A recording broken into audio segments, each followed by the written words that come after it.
So this, Victor, is the Roosterweight final here at the 2020 Pans, and we've got Jonas Andrade of Cicero Costa going up against Lucas Pinheiro of Atos.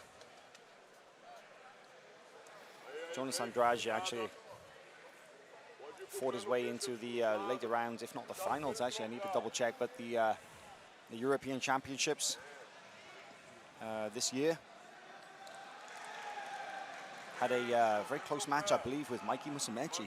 He did. The thing is that he never fought Ron Henderson because he didn't show up. Correct. Yeah. So Jonas Andrade only had one match this morning to get into the finals, where Lucas Pinheiro had 2 matches today. And man, Lucas Pinheiro is he's a killer. You know, he is a very physical fighter, even though he's you know, in the lighter weight classes, a roosterweight. He's so strong, so powerful for his weight class. Yeah, made in Manaus. Yeah, there's something special about Manaus. There's something in the water there, right? Most guys, they're a different breed. I'm gonna tell you what. Back in my day, like 96, 95, we'll go to Brazilian nationals, and people would say, "Oh, you're fighting a guy from Manaus." Oh my God, here they come, man. The guys who wrestle with alligators and stuff, and we would always say that. But actually, man, big shout out to the city of Manaus in the state of Amazonas, Brazil, for producing some of the cream of the crop of jiu-jitsu in the world. Many of them come from that city.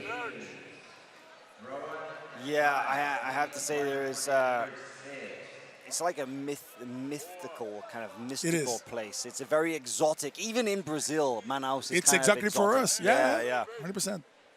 And it's interesting that if you're in Manaus, geographically, you're actually closer to Miami than you are to Rio de Janeiro. Yep.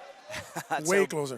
That's how big Brazil is, and right there in the middle of the Amazon forest. The only way in is by plane or boat. Yeah, I'd love to visit one day. Love to see the jiu-jitsu there. Oh, look at this. Look at this. Jonas goes for that ankle lock grip, but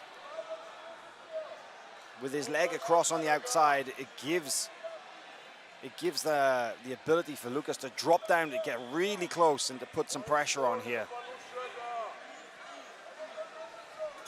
Jonas is representing Cicero Costa when he competes, but very important to note that he is he's kind of part of that the Unity family, the Unity crew, headed up by Murilo Santana. And it's interesting that all these guys, they kind of dual rep the teams, right?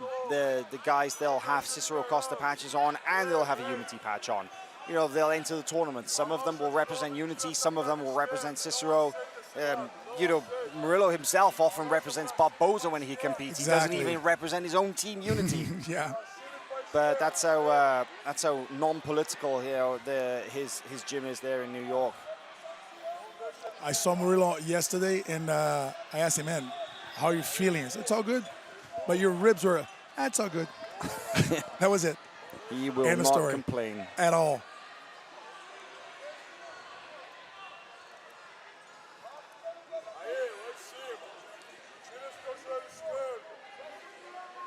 Lucas really putting on the pressure here. Yeah, and the ankle lock grip that Jonas has, not really doing a lot here. This is a stress position. Exactly. That he's in. That's that torque that the body suffers right there.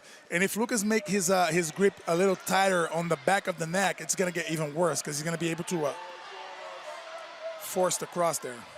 Jonas's flexibility, incredible, almost touching his own head with his hand here, there. Oh, but just about manages to get his right leg in like a butterfly hook style. If he can get that in underneath the hips, he might be able to elevate and get some space. That's exactly what Professor Murilo Santana is saying. Elevate him and get some space and manage to get back with this leg.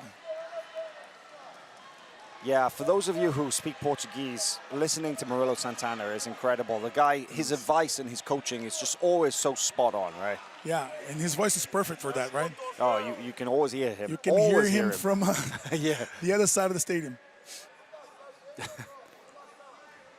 But now, look at this, dropping down to his knees. Oh, this is a strong position for Pinheiro. Smash pass position here. And let's see how Lucas Pinheiro is going to behave there, because this is a position, since you have you're halfway into the match, this is a position where you want to stay and waste the guy, because if he tries too hard to pass right there, Jonas is still going to have some energy left to fight back. But if Lucas stay there for a good 2 minutes, he'll still have like 2.5 minutes to pass, but with no resistance. Right. 4 minutes remaining, still 0-0 on the board and with no advantages. Now this position, the twisting, that's the worst. The hips and the knees are facing away. Miserable. Miserable. And Pinheiro, like you say, he's not rushing it. He should not rush it. That's the way you do it. You should not rush it. Let him carry your weight. Let him suffer a little bit. And when it's like 2 minutes, 1.5 minutes, you start working your pass, because his legs will be wasted. His hip will be in pain. He doesn't want to be there anymore. That's plain and simple. So now he's working for the pass. Almost gets it free.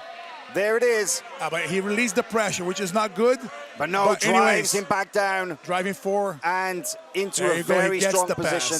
That's going to be 3 points. He gets the pass, 3 points. Oh, he managed to get the foot back inside. Yeah, Jonas just about covers that. That's what I'm saying. If he stays if he stays another minute, he wouldn't have that resistance.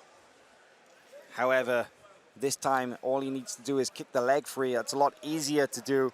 If he can just get his foot free, then